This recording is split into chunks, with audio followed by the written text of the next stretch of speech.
ಭಾರತೀಯ ಸಂಸ್ಕೃತಿಯಲ್ಲಿ ಗುರುವಿಗೆ ಆದ್ಯ ಗೌರವ. ಜ್ಞಾನದ ದಾರಿಯಲ್ಲಿ ಮುನ್ನಡೆಸುವ ಗುರುವಿಗೆ ನಮನ ಸಲ್ಲಿಸುವ ಉದ್ದೇಶದಿಂದ ದೇಶಾದ್ಯಂತ ಇಂದು ಗುರುಪೂರ್ಣಿಮೆ ಆಚರಿಸಲಾಗುತ್ತಿದೆ.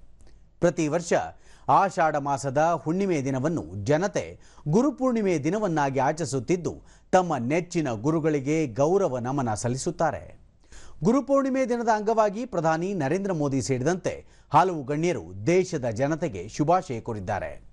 ಎಲ್ಲರಿಗೂ ಗುರುಪೂರ್ಣಿಮೆಯ ಶುಭಾಶಯಗಳು ಎಂದು ಪ್ರಧಾನಿ ತಮ್ಮ ಎಕ್ಸ್ ಸಂದೇಶದಲ್ಲಿ ತಿಳಿಸಿದ್ದಾರೆ.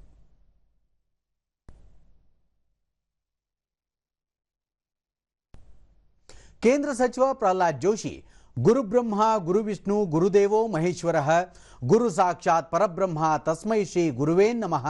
ನಾಡಿನ ಸಮಸ್ತ ಶಿಕ್ಷಕರು ಮತ್ತು ಗುರುಸ್ಥಾನದಲ್ಲಿರುವ ಸಕಲರಿಗೂ ಗುರುಪೂರ್ಣಿಮೆಯ ಶುಭಾಶಯಗಳು ಎಂದು ತಮ್ಮ ಸಂದೇಶದಲ್ಲಿ ತಿಳಿಸಿದ್ದಾರೆ.